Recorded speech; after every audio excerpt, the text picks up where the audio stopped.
एक मोठी बातमी आहे। घराच्या बाल्कनीतून उड्डाणपूल गेलाय। घराच्या बाल्कनीतून उड्डाणपूल जात असल्याने अपघाताचा धोका निर्माण होतो। नागपुरातील अशोक चौकातली ही घटना आहे। घरमालक प्रवीण पत्रे यांना आता अडचण नाहीये। प्राधिकरणाची पालिकेकडे आता घर हटवण्याची मागणी करण्यात येते। तोडक कारवाईच्या खर्चामुळे पालिकेची टाळाटाळ होत असल्याचा आरोप सुद्धा करण्यात येतो। याबाबतचा सगळा जो तपशील आहे तो आता पालिका प्रशासनाकडून याचा आढावा घेतला जातोय।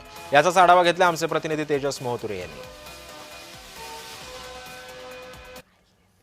अशोक चौकात आणि या ठिकाणी जर बघितलं असेल तर प्रवीण पत्रे यांच्या बाल्कनीतून जे आहे ते उड्डाणपूल गेल्याचे चित्र आपल्यास पाहायला मिळत आहे। एकंदरीत बघितलं असेल तर या ठिकाणी मोठी वर्दळ असते। या ठिकाणी जर बघितलं असेल तर उड्डाणपुलाचे काम जे आहे ते मोठ्या प्रमाणात सुरू आहे। मात्र या ठिकाणी जर बघितलं असेल तर या ठिकाणी जे आहे ते उड्डाणपुलाच्या शेजारी असलेल्या प्रवीण पत्रे यांच्या घराच्या बाल्कनीतून जे आहे ते एकंदरीत जे आहे ते उड्डाणपूल गेल्या, त्यामुळे कुठेतरी याचा फटका येणाऱ्या काळात नक्कीच पत्रे यांना होणार आहे। उड्डाणपूलच्या रोटरीचा एक भाग जो आहे तो या घराच्या बाल्कनीतून गेला। या संदर्भात जर बघितलं असेल तर घरमालक जे आहेत त्यांना यापासून कुठलीही अडचण नाही। मात्र NHAI नागपूर महानगरपालिकेला जे पत्र लिहून घर हटवण्याची जी आहे मागणी केली, मात्र घरचे बांधकाम अधिकृत असल्याची नुकसान भरपाई बाबत काही तरतूद नसल्याचे मनपाचे मत आहे। उड्डाणपुलाचे काही भाग जे आहे ते घराच्या बाल्कनीतून जात असल्याने अपघाताचा धोका आहे तो येणाऱ्या काळात होऊ शकतो। या संदर्भात जर बघितलं असेल तर असा मूर्तिमंत जे उदाहरण जे आहे ते एकंदरीत आपल्याला नागपुरातील अशोक चौकात जे आहे ते प्रवीण पत्रे यांच्या घरासमोर दिसत आहे।